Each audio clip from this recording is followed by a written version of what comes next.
Hello मेरे प्यारे बच्चों, कैसे हो? उम्मीद आप बहुत अच्छे स्वस्थ होंगे, मस्त होंगे। पर कुछ बच्चों का क्वेश्चन होगा, सर हम स्वस्थ और मस्त नहीं हैं क्योंकि टाइम बहुत कम रह गया। हमने पूरी साल पूरी किताब पढ़ी, उसके बहुत सारे हमने नोट्स भी बनाए, पर अब समझ में नहीं आ रहा हम क्या करें। तो माय डियर स्टूडेंट, पैनिक बिल्कुल नहीं होना। तो काहे का डर जब साथ हैं आरपी सर। तो आज मैं वही आपकी प्रॉब्लम को सोल्व करने के लिए मोस्ट इंपॉर्टेंट टॉपिक ओनली 5 यानी कि 50 यानी कि 50 टॉपिक आपको कवर करने हैं, उससे बाहर नहीं करना है।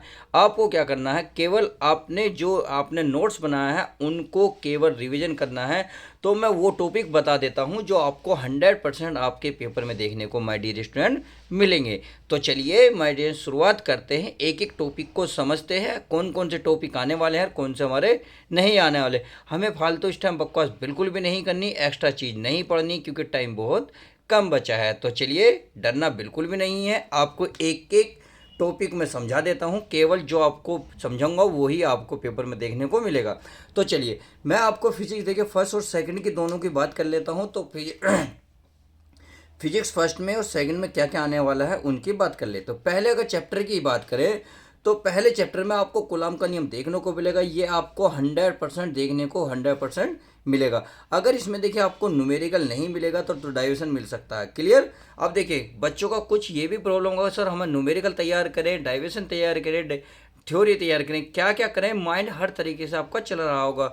तो आपको क्या करना है, क्या नहीं करना, सब इस वीडियो में डिस्कस होने वाला है। तो पहला आप कूलॉम का नियम अच्छे से बहुत तरह से करके जाएंगे, आपको जो पेपर में देखने को मिलेगा। अगर मैं अगले टॉपिक की बात करूं तो विद्युत द्विध्रुव व विद्युत आघूर्ण, यानी कि आपको विद्युत द्विध्रुव या विद्युत द्विध्रुव आघूर्ण की परिभाषा देखने को मिल सकती है। चाहे विद्युत द्विध्रुव मिले या विद्युत द्विध्रुव आघूर्ण मिले, आपको इस चीज़ का डरना नहीं है, केवल इस पर रिविजन मार सके जा सकते हैं। अगर मैं आगे करूं, अक्षय तथा निरक्षीय स्थिति में विद्युत क्षेत्र की तीव्रता, ये तो मोस्ट इंपोर्टेंट। मैं कह रहा हूँ 100% आपको देखने को मिलेगा, चाहे उसमें अक्षय मिले या चाहे आपको इसमें निरक्षय मिले। समझ में आ गया? तो चलिए, इतनी बात समझ में आ गई। केवल जो मैं टॉपिक बता रहा हूँ प्यारे बच्चों, उन पर नज़र माननी है, इंपॉर्टेंट टॉपिक है, बस इतना रखना। केवल पूरी किताब में कुल नहीं करनी, केवल 50 टॉपिक जो मैं बता रहा हूँ उनको कवर करके चले जाएंगे। मैं कह रहा हूँ आपका 100% पेपर इसमें से फंस जाएगा। क्लियर? आगे बात करता हूँ विद्युत द्विध्रुव पर वॉल्यूम। आगे है विद्युत फ्लक्स, ये विद्युत फ्लक्स वाला भी बहुत इंपॉर्टेंट है। चलिए, अगर मैं बात करूं गॉस के प्रमेय तथा निगमन एवं उनके अनुप्रयोग, तो बहुत इंपॉर्टेंट है उनके अनुप्रयोग, निगमन और उनके अनुप्रयोग। आगे करें इनकी सहायता से अनंत लंबाई के तार तथा चादर और प्लेट पर विद्युत क्षेत्र की तीव्रता। समझ में आ गई? तो चलिए, आप ज़्यादा टाइम इसमें से आप नज़र मान लेंगे तो इनकी सहायता से जो आपके जो अनुप्रयोग हैं उनको देखते जाएंगे, आपका काम हो जाएगा। विद्युत विद्युत तथा विभवांतर। अगला है विद्युत एक बिंदु आवेश के कारण विद्युत विभव, इंपॉर्टेंट है। मैं कह रहा हूँ 100%, मैं कह रहा हूँ कुछ तो बच्चों ऐसे हैं जो आपको 100% देखने को ही मिलेंगे। कुछ एक दो टॉपिक आउट हो सकते हैं, परंतु 100% कह रहा हूँ, जो मैं 100% कह रहा हूँ ये आपको देखने को मिलेंगे ही। चलिए, समझ में आ गई? अगर आगे की बात करूँ मैं, समविभव पृष्ठ एवं गुणधर्म, उसके गुणधर्म और समविभव पृष्ठ, समझ में आ गई? अगर आगे बात करें विभव प्रवणता एवं ई में संबंध, यानी कि आपको विभव प्रवणता तथा विद्युत क्षेत्र ई में संबंध क्या होगा ये आपको देख के जाना है, बाकी इसमें फालतू बकवास नहीं करनी। देखिए, मैं निगमन वाले फॉर्मूले और थ्योरी सब कुछ इसमें समझा रहा हूँ, आपको वही टॉपिक कवर कर लेना है। वीडियो को देखिए फटाफट दोस्तों में शेयर कर दो और लाइक करना ना भूलें, क्योंकि लास्ट में वीडियो लाइक करना भूल जाते हो। समझ में आ गई? तो चलिए, विद्युत धारिता की परिभाषा सूत्र और विमा, यानी कि देखो विद्युत धारिता की, मैं कह रहा हूँ 100% लिख के ले लो, लिख के ले लो, चाहे उसमें परिभाषा देखने को मिले या सूत्र देखने को मिले या इसकी विमा मिले। एक नंबर में आपको मिलता ही मिलता है। अगर 2 नंबर में ये क्वेश्चन गया तो ध्यान रखना, ये तीनों चीज़ आपको वहाँ देखने को मिलेंगे, यानी कि आप विद्युत धारिता की परिभाषा लिखेंगे, सूत्र लिखेंगे और विमा लिखेंगे। क्लियर? अब आगे की बात कर लेते हैं। आगे है समांतर प्लेट की संधारित्र की धारिता, ये भी इंपॉर्टेंट है। आगे मैं बात कर रहा हूँ संधारित्र की परिभाषा, यानी कि संधारित्र की आपको परिभाषा करनी है, इसके मात्रा भी मैं कर सकते हो तो कर लेना। आगे बात करें ऊर्जा घनत्व तथा डेरिवेशन, इसका ऊर्जा घनत्व क्या है और तथा इसका जो डेरिवेशन है ये आपको कर लेना है, इंपॉर्टेंट है। क्लियर? आगे बात कर लेते हैं। आगे अगर मैं बात करूं धारिता पर आधारित न्यूमेरिकल, यानी कि जो धारिता वाले हैं उस पर आधारित जो न्यूमेरिकल हैं, जो आपके न्यूमेरिकल आपने तैयार करेंगे उन पर कर लेना। मैं कह रहा हूँ 100% आपको देखने को मिलेंगे ही मिलेंगे। तो समझ रहे होंगे कितना इंपॉर्टेंट है डेरिवेशन और आपका धारिता पर आधारित न्यूमेरिकल। क्लियर। अगर मैं आगे की बात करूं, आगे यानी कि क्वेश्चन आगे जो टॉपिक है आपका 17वां, ये संधारित्र की स्थिति ऊर्जा तथा न्यूमेरिकल। संधारित्र की जो स्थिति ऊर्जा वो तथा इससे रिलेटेड जो न्यूमेरिकल है आपके छोटे छोटे, उनको कवर कर लेना। आपका टॉपिक आपका काम हो जाएगा। माय डियर स्टूडेंट्स, समझ रहे होंगे कितना इंपॉर्टेंट है, मोस्ट इंपॉर्टेंट है। मैं कह रहा हूँ कहीं भी आपका एक भी बाहर नहीं जाने का, अगर आप इतना ही फोकस कर लेते हैं। तो चलिए आगे देख लेते हैं। आगे है धारा घनत्व तथा अनुगमन वेग। जो अनुगमन वेग भी आपको 100% देखने को मिलेगा। तो इतनी बात समझ में आ गई।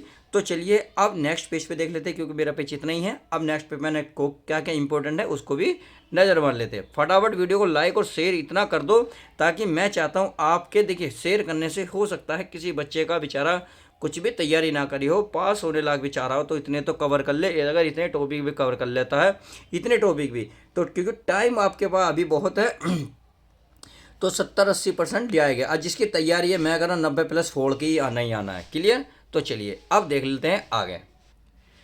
तो चलिए अब देख लेते हैं 20वां क्या कह रहा है। अगला है, देखिए कह रहा विद्युत धारा तथा अनुगमन वेग में संबंध, यानी कि आपको विद्युत धारा की परिभाषा के साथ साथ अनुगमन वेग में संबंध क्या है इसको भी तैयार कर लेना है। क्योंकि ये क्वेश्चन इस तरीके का पूछा जाता है। कभी कभी विद्युत धारा किसे कहती है 1 नंबर में पूछ लेता, या फिर अनुगमन वेग क्या होता है ये बोल लेता, या इन दोनों में संबंध पूछ लेता। तो इससे रिलेटेड आपको सारा तैयार कर लेना है।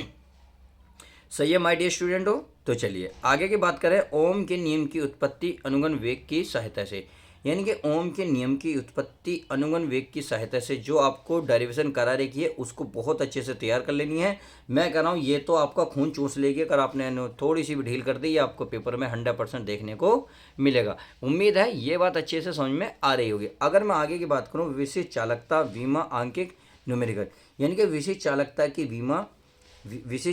की विमा परिभाषा और इससे रिलेटेड छोटे छोटे न्यूमेरिकल हैं वो आपको देख लेने हैं। ज़्यादा बड़ा न्यूमेरिकल नहीं आने का, आसान सा आएगा। क्लियर है। तो चलिए अगर मैं आगे बात करूं विद्युत वाहक बल, तो ये आपको अच्छे से कवर कर लेना। किरचॉफ के दोनों नियम कर लेने हैं, जो लूप का नियम है और एक और नियम है। यानी कि मैं कह रहा हूँ 100% आएगा ही आएगा। अब इसमें हो सकता है आपके पास उन दोनों नियम में से एक नियम आ जाए या दोनों नियम आ जाए। सही है। अगर बड़े नंबर में जाएगा तो दोनों नियम आ जाएगा, अगर मीडियम में रहेगा तो एक नियम आएगा। यानी कि दोनों नियम आपको कवर कर लेने हैं बहुत अच्छे से, क्योंकि आपकी देखो तैयारी होगी। आपका केवल रिवीजन करना है, कौन कौन से टॉपिक करने हैं वो चीज़ मैं आपको बता रहा हूँ।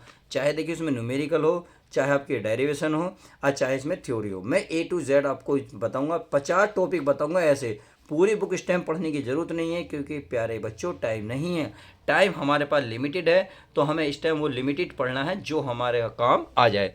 तो चलिए आगे बात करें। व्हीटस्टोन सेतु, जिसे आप ब्रिज कहते हो, तो ये आपको अच्छे से कवर कर लेना है। देखो व्हीटस्टोन सेतु और किरचॉफ के परिपथ वाले आंकिक न्यूमेरिकल, ये दोनों ऐसे टॉपिक हैं जो आपको 100% पेपर में एग्जाम के टाइम बिल्कुल 100% आपको देखने को मिलेंगे ही मिलेंगे। अगर मैं आगे बात करूँ तो है बायो-सेवर्ट का नियम इंपॉर्टेंट है, ये भी अच्छे से आप कवर करके जाएंगे। अगली बात कर रहे थे वृत्ताकार कुंडली के केंद्र पर तथा उसकी अक्ष पर चुंबकीय क्षेत्र की तीव्रता, ये आप अच्छे से कवर कर लेना। ज़्यादा बड़ा नहीं है, बहुत छोटा सा लिमिटेड है, अच्छा है, और आपके हारने के चांस हो जाते हैं 99%। 1% होगा जो आपको देखने को ना मिले, नहीं तो मैं कह रहा हूँ 100% भी कहो। क्योंकि यूपी में देखिए 7 सेट बनते हैं, 7 सेट में से हो सकता है किसी ना किसी सेट में आ जाए, और हो सकता है आपके सेट में आ जाए। तो इस बात का आपको ध्यान देना है, बड़े ध्यान से इसको कवर कर लेना। आगे बात कर लेते हैं एम्पेयर का परिपथीय नियम है उत्पत्ति, यानी कि एम्पेयर का परिपथीय नियम तथा उसकी उत्पत्ति कैसे हुई, ये डेरिवेशन है, आपको बहुत अच्छे से कवर करनी है। यह आपको 100% कह रहा हूँ देखने को मिलेगा। आगे इसकी सहायता से परिनालिका के भीतर चुंबकीय क्षेत्र, यानी कि एम्पेयर के परिपथीय नियम की सहायता से परिनालिका के भीतर चुंबकीय क्षेत्र, या तो ऊपर वाला जाओ या नीचे वाला जाओ, आप दोनों तैयार कर लेना। कोई सा भी आ जाओ, आपकी काम पूरा हो जाएगा। आगे बात कर लेते हैं 31वां, यार लॉरेंज बल, यानी कि F बराबर QV साइन थीटा या F बराबर IBL साइन थीटा। लॉरेंज बल की आपको परिभाषा, यानी कि आपको जो डेरिवेशन है ये फॉर्मूला सिद्ध करना है, ये आपको थोड़ा सा कवर कर लेना, केवल इस टाइम नज़र मार के जानी है, आपको इतना ही काम हो जाएगा। पूरी बुक बिल्कुल भी नहीं पढ़ने की। वीडियो फटाफट लाइक कर दो, शेयर कर दो, चैनल पर नए हो तो चैनल को सब्सक्राइब कर लो। अब आगे बात कर लें तो समांतर धारावाहिक चालकों के बीच बल, तो क्या कहते हो बच्चों, आएगा नहीं आएगा? आप बताएंगे आएगा नहीं आएगा? दो समांतर धारावाहिक चालकों के बीच बल, जी आएगा, आएगा ही आएगा, बिल्कुल भी बचना नहीं है। आगे बात कर ले तो चुंबकीय क्षेत्र में रखी कुंडली पर बल आघूर्ण, समझ में आ गई? इंपॉर्टेंट है, चेक कर लेना अपने आप को, देखो परख लो कि कौन कौन से टॉपिक आने हैं, कौन कौन से हमने पढ़े हैं, कौन कौन से हमारे चूक गए। जो चूक गए हैं उसे फटाफट तैयार कर लो, क्योंकि एग्जाम का टाइम बहुत कम है आपके पास। क्लियर? आगे बात कर लेते हैं धारा मापी का एमीटर में तथा वोल्ट मीटर में रूपांतरण। देखिए ये भी आपका छोटे छोटे नंबर में आपका 100% देखने को मिलता है। अगर मैं 35 की बात करूं तो ये करा विद्युत चुंबकीय प्रेरण, और अगला फेराडे के नियम लेंज का नियम। ये कह रहा हूँ लिख के ले लो भाई साहब 200%, भाई साहब 200%, भाई साहब 200%, बार बार गला फाड़ फाड़ के कह रहा हूँ भाई साहब 200%। जी आपको देखना, मुस्कुराने की बात नहीं है, मैं कह रहा हूँ मिलेगा ही मिलेगा, क्योंकि एग्जाम क्लियर करना है, यहाँ मजाक नहीं करनी, मजाक थोड़ी है। तो चलिए आगे की बात कर लेते हैं।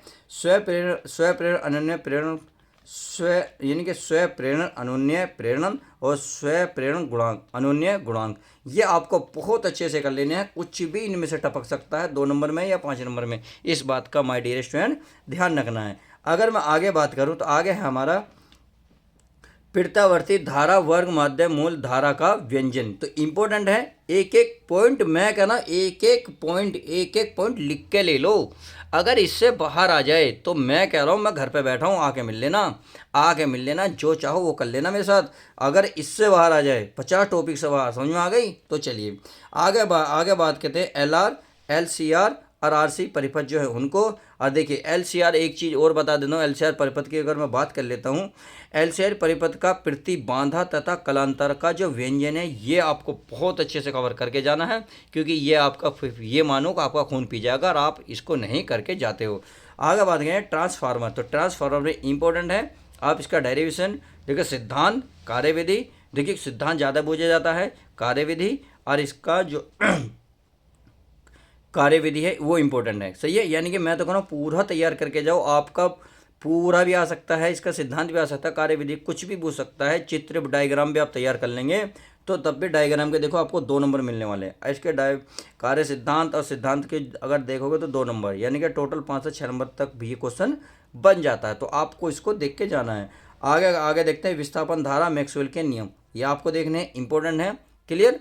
अगर मैं आगे बात कर लेता हूँ गोलीय पृष्ठ पर अपवर्तन का सूत्र, देखिए गोलीय पृष्ठ पर अपवर्तन का सूत्र इंपॉर्टेंट है, ये लिख लो जी 300%, क्या 300%, इसका मतलब है ये आपको देखने को मिलेगा गोलीय पृष्ठ का अपवर्तन का सूत्र, समझ में आ गई? तो चलिए आगे अगर मैं बात कर लेता हूँ, यह पतले लेंस के लिए अपवर्तन का सूत्र, जो पतला लेंस है उसके लिए अपवर्तन का सूत्र का निगमन, ये आपका आएगा ही आएगा। मैं कह रहा हूँ जो फिजिक्स सेकेंड का जो फर्स्ट चैप्टर है आपका पृष्ठ, यानी कि ये कौन सा है, अपवर्तन वाला, तो उसमें जो कुछ टॉपिक ऐसे हैं देखो आपको हर साल हर सेट में मिलते हैं। क्या क्या? देखिए जैसे गोलीय पृष्ठ का अपवर्तन का सूत्र, पतले लेंस के लिए अपवर्तन का सूत्र, एक संपर्क में रखे 2 पतले लेंस के संयोजन की फोकस दूरी। तो ये कुछ टॉपिक ऐसे हैं, देखिए आपको हर साल, देखिए हमारे तजुर्बे के अकॉर्डिंग बोल रहे हैं हम भी, क्योंकि हमने भी देखे बहुत सेट में बहुत बार यही ज़्यादातर टॉपिक पूछे जाते हैं,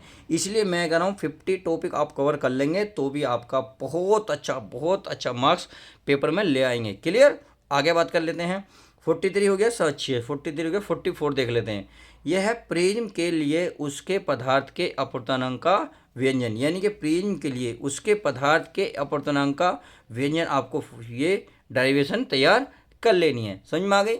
आगे देख लेते हैं, हाइगेंस के द्वितीय तरंगियों के सिद्धांत के आधार पर अपवर्तन और परावर्तन की जो व्याख्या है उसको ध्यान, मैं कह रहा हूँ लिख के ले लो भाई साहब, लिख के ले लो, 100% ये मिलेगा ही मिलेगा, क्योंकि पूरे चैप्टर में एक ही चीज़ इंपॉर्टेंट है बस इसमें, कि हाइगेंस के द्वितीय तरंगिकाओं के सिद्धांत के आधार पर अपवर्तन की व्याख्या या परावर्तन की व्याख्या, इनमें से कोई सा भी आ सकता कि व्याख्या करनी है, तो 100% आपको देखने को मिलेगा, क्योंकि एक ही चैप्टर है, छोटा सा चैप्टर है, इसी पे आधारित है, तो 100% ये तो भी आपको देखने को मिलेगा ही मिलेगा। अब चलिए आगे देख लेते हैं, किसी पतली एकल झर्री से होने वाले विवर्तन की व्याख्या। ये आप अच्छे से देख के जाएंगे, इंपॉर्टेंट है, क्लियर है, इंपॉर्टेंट है। अगर मैं आगे बात करता हूँ, डी ब्रोगली तरंग दैर्ध्य के लिए सूत्र की स्थापना, ये इंपॉर्टेंट है, क्लियर है। तो चलिए डी ब्रोगली, ये वाले भी इंपॉर्टेंट है, मोस्ट इंपॉर्टेंट। मैं कह रहा एक भी मैंने ऐसा नहीं रखा फालतू, क्योंकि इस टाइम मैं नहीं चाहता आपका टाइम बेकार जाए। एक एक पॉइंट चुन चुन के लाऊं, चुन चुन के मारेंगे हम तुम। बस आप इतना पढ़ लेना, आप इतना रिवीजन कर लेना, आपका उद्धार हो जाएगा। अगर मैं आगे बात कर लेता हूँ 48 की, ये हाइड्रोजन स्पेक्ट्रम के विभिन्न श्रेणियों के लिए तरंग दैर्ध्य का सूत्र। तो इस तरीके से मैंने इस वीडियो में आपको 50 वो टॉपिक बताए हैं 100% जो आपको एग्जाम में देखने को मिलेंगे। तो चलिए माय डियर स्टूडेंट, आपको वीडियो कैसी लगी लाइक और शेयर और कमेंट्स में ज़रूर बताएं। तो चलिए मिलते हैं नेक्स्ट वीडियो के साथ, जब तक के लिए goodbye, take care, love you guys. प्यारे बच्चों, अपना पढ़ाई पर फोकस रखें।